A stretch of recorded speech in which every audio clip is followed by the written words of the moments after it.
Hello, guys. Welcome back to another episode on Hidden Secrets in Books. You guys know I only bring the best of guests to the show. I take out my time, go out here to sort out for best guests to bring for you guys on the show. And once again, today we have a very, very special guest, as always.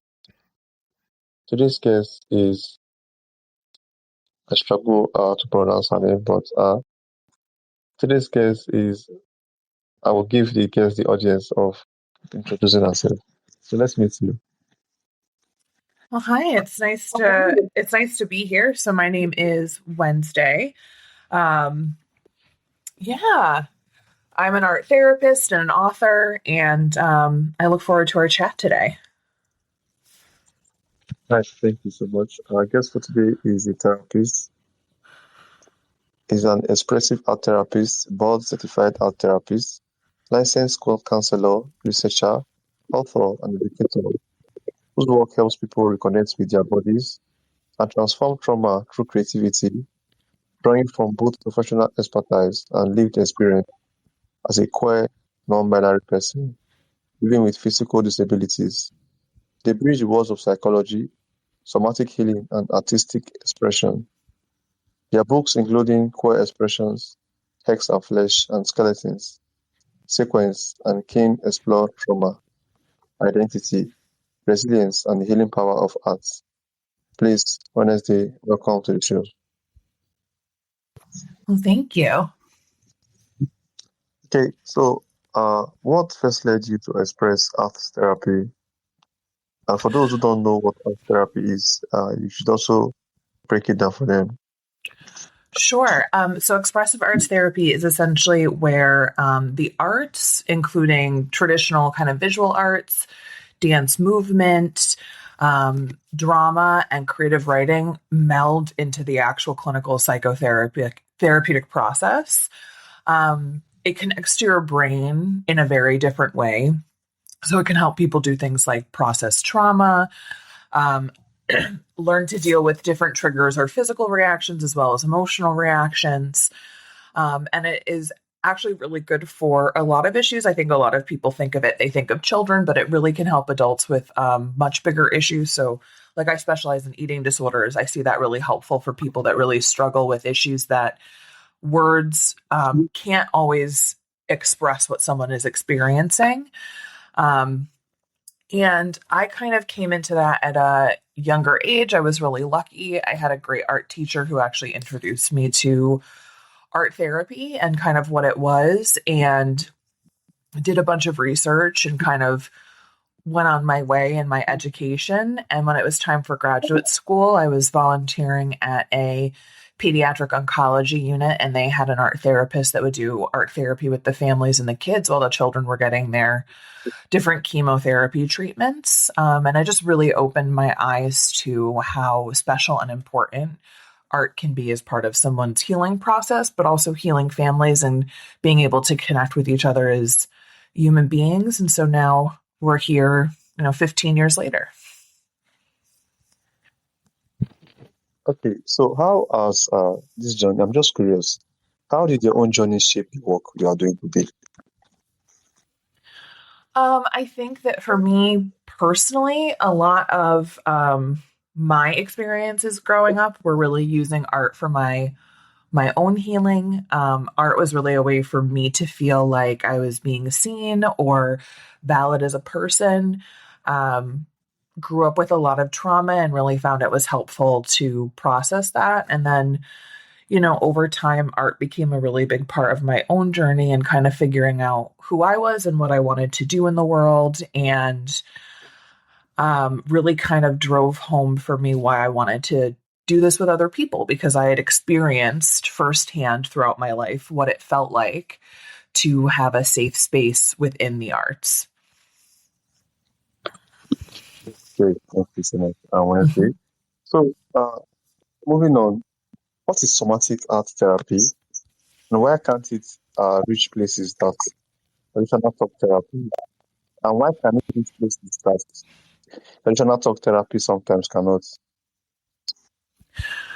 Sure. I mean, so somatic art therapy kind of touches quite a few things, but the core principles are kind of looking at the mind body connection. So focusing on how physical feelings like in your muscles or your chest or your stomach can actually connect to your emotional state and often kind of give us different signs or signals about what is going on for someone potentially in a way where the body is giving a message the mind isn't yet. It's also about that nonverbal expression. So, using art materials, movement, music to let the nervous system actually communicate safely without relying on kind of standard talk therapy or cognitive processing. And then there's a component of sensory grounding. So, like using textures, colors, physical movement to kind of anchor someone in the present moment and learn to be a little more mindful and kind of learn how to read the body. So a lot of this is considered a more innovative approach where there's like this intersection of traditional somatic experiencing and the artistic expression component. Um, so there's the components also of like the neurobiology of trauma. So how trauma actually impacts the brain and the nervous system, and how a combination of art creation and somatic activities like breathing or movement can actually help ground someone. Um, and art also helps us develop what we call neuroplasticity. So, helping the brain to actually recognize itself and change and create new neural connections that can actually override the trauma response.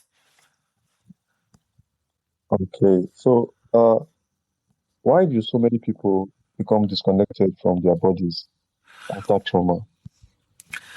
That's a really great question. I mean, I think that there's a multitude of factors. I think that first, when we think of, becoming disconnected from someone's body, we think about the very kind of traditional volatile traumas that a body can go through, like assault and abuse and violence. And that absolutely makes us disconnected from the body because the brain and the body need to protect itself. So if you're not in your body, then you don't have to experience the feelings that actually exist in your body and your body's responses to the trauma. What we don't often talk about is the way that also emotional and psychological trauma, because that also lives in the body, causes that disconnect. And even more so, right, we have cultural trauma where we live in a world where there's like a lot of racism and hate, and that actually lives in our bodies too. I think that's something people don't realize. And so a lot of us walk around with trauma we don't even recognize. Human beings are very cognitive people currently in the world, which means we're stuck in our heads, we're stuck in ourselves, we're stuck in our phones and social media rather than that interconnectedness the body needs. And so I think what happens is kind of from the neck down, we all can't experience what we really need to experience to recognize the trauma and then heal. So instead, people kind of get stuck in their heads. And the more stuck in your head you are, often the more you might experience a lot of the emotional symptoms. So you might experience your depression or your anxiety or your triggers, but you're not reading your body's cues that you're about to be triggered, or your body's cues that you're about to have a panic attack. And that actually makes things more emotionally volatile for someone. But often when we reintegrate into our bodies, it feels worse before it gets better, which is why people are often so resistant to that experience. All right. So how then can we use creative expressions to help regulate the nervous system and support healing? That's a great question. So I think that my biggest thing that I talk to people about is how part of art and creative expression is really cultural, right? Most of us, depending upon where we're from, come from cultures with different art, different music, even different dance. Um, and when we become disconnected from ourselves, we also become disconnected from our culture and the collective that we're from, even like our countries of origin, for example. And so I think part of healing as a society is actually all of us reconnecting with the places that we're from by bridging those divides, because it allows us to actually process our collective trauma as different groups of people rather than individuals. It helps us actually create empathy through creative practice. Um, and it reminds us of the stories that we're all from. Um, and it also honors the fact that a lot of us are different, and the more different you are, the harder that this world is. And so often what we see culturally as storytelling in theater, right, often will challenge things like unfair norms. Public art often gives voices to those that are marginalized. Things like creative play with people can actually restore social trust and hope.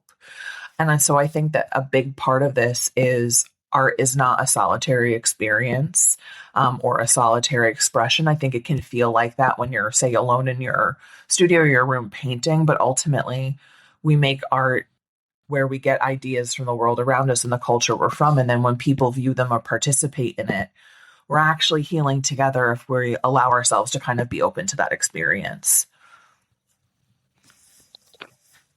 Okay, so talk about poetry, visual art, and storytelling. How do they help to process grief, trauma, and difficult emotions in a practical way?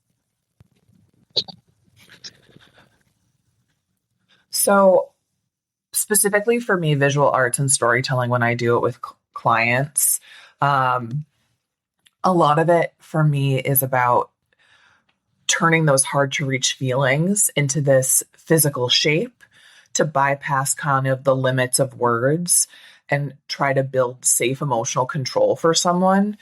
The big thing here is that a lot of this helps us externalize pain and rebuild personal meaning while also calming the nervous system at the same time. But I think that the big thing is like grief and trauma very specifically are such deep, painful, emotional and physical experiences that trauma and even grief can block clear memories of people, places, and things. So that externalization through painting or drawing or even sculpting kind of lets someone feel out those memories safely and preserve what wants to be preserved. Often with grief, putting it into like an image or visual storytelling can make the loss, the hole that's missing from that person, not necessarily feel smaller, but a piece that they can carry rather than this big, heavy internal feeling. And it also helps find meaning and creating memory. You know, a lot of art can memorialize a person too, which can bring healing for people. Um, and I also think that things like storytelling, right, that shared storytelling, remembering a person or remembering your resilience, or being able to like heal as a community makes us feel less lonely and more a part of the collective, which ultimately is a really big part of all of us healing. All right. So, what role do spirituality and the otherworldly play in your personal and therapeutic life? Great question. So when I talk about with clients spirituality and kind of like otherworldly topics, a lot of what I talk about is what do we see in the world that we find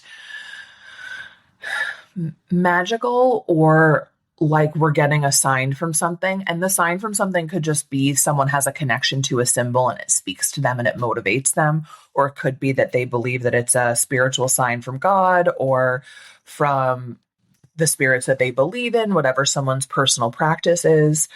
Um, but I know a big thing that I share with clients is we all kind of have a thing we look for. So in the past, working with a few clients, deer have come up, and clients will talk about how when they're having a really hard time, they're like driving on a back road and they'll see multiple deer. And for them, that's kind of a sign about the person that they connect that to. And then we take that connection actually into therapy and we start processing what if this was a sign of something rather than just a natural occurrence? What meaning would that mean for them? What would that mean as part of their story? Um, and I think that I have a lot of my own experiences where I see something and I think of someone that's passed that I really love or really miss, and it reminds me of them. And whether it's a sign from them or not almost doesn't matter because I get that memory, and then that memory gets to invoke those stories and it supports then sharing those things with others. And that sharing creates connection and helps with the grief. So, what have you experienced as a queer and non-binary person living with physical? What have your experiences as a queer and non-binary person living with physical disabilities taught you about resilience and healing? So I think a lot of my experience has been about the ways in which it is actually really easy for us to all dislike each other because of our differences. It's quite simple to look at different or look at an identity that feels inconvenient for people. I always say to people, my biggest thing is having a disability sometimes means that my body or spending time together is inconvenient because there's things I can't do, places I can't go. I always say to people the hardest things for me is I used to love to hike and I love to go to like historical buildings, but hiking and a lot of historical buildings are accessible when you have mobility issues, especially if you're using a wheelchair. And so that means missing out on experiences with people. But what's really amazing is when you find people that don't see that as a barrier, they just see it as an opportunity to be more creative as part of being inclusive.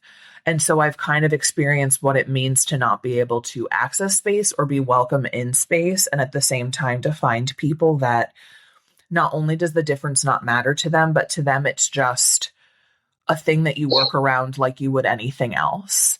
Um, I also think living in America and in the culture that we're in for a lot of people that are different. So, like for me, it can be my queerness and my disability, for example. It can be really hard to be in the world without a really good support system. So, I think a lot of my experience has really taught me the importance of the people around me and the people that love me and that like take the time to be welcoming and understanding rather than to just kind of be judgmental because the world says groups of people represent certain things, whether or not that's true. Okay, so Wednesday, well, Yes. for someone who says I'm not creative, where would you encourage them to begin? That's a great question. I encourage people to start small. If you have random magazines lying around, rip them up and make a collage. Go to the dollar store and get some colored pencils and see what it feels like to let yourself draw again. For a lot of adults, you're going to make stick figures and that's going to feel uncomfortable or you're going to judge yourself, but keep going and blending colors and just seeing what it feels like in your body when you finally allow yourself to create without being inhibited. I think for people that really want to dive into this in a deeper way, finding a local art therapist and seeing what it would be like to actually do this as a client, or finding your local community center where they might have free art classes and kind of diving into being in that environment are all really beautiful ways to kind of reconnect with our creative self and have a positive experience. All right, thank you so much, Wednesday. This has been exciting episode so far. Thank you, and I want to know you have a lot of book, uh, and I don't know which of your books are your latest release. Oh, my A latest lot, release. Yep. So my yes. latest release is Queer Expression. So it's a expressive arts therapy and somatic book, and it's all about learning how to heal body trauma very specifically. While it was focused on queer people, it really is for anybody and everybody who is interested in kind of like learning that process. And for therapists, it's a really greatly way for them to kind of learn and hopefully motivate non-art therapists to get the extra training they need to provide those skills. Um, and then I have my book, which is poetry, and that's called Skeleton, Sequins, and Kin, and that is out for pre-order now and will be on sale in October. Okay. So, for your latest book, what do you hope readers take away from them when they read? I hope that people feel seen and feel heard and relearn the importance of being able to tell our own stories and our own narratives and the importance of allowing ourselves to kind of exist in our bodies without others getting to dictate for us what our bodies are supposed to be. All right. Thank you so much for joining us and sharing your wisdom today. Your work reminds us that healing isn't only something we think about, it's something we can experience through our bodies, our creativity, and our willingness to reconnect with ourselves. We wish you continued success with your research and your clinical work and your writing. So, Wednesday, for those who would like to connect with you and learn more about what you do, how can they do that? So folks can find me, the easiest way is on Instagram. You can find me at Queer Art Therapist, or you can find me on my website, which is my name, Wednesday.org. All right. Once again, thank you so much. And thank you to all my audience as well. You guys make sure to connect with our work and check out our book. And creativity as well is top notch, very, very different. Thank you so much, Wednesday. I really appreciate you for coming. Thank you so much. I appreciate it. And I hope you enjoyed yourself and you had the time to speak and see what you want to say on the show. I did. Thank you. Thank you so much. And you all have a wonderful day. I You will see too. you guys on the next episode. All right.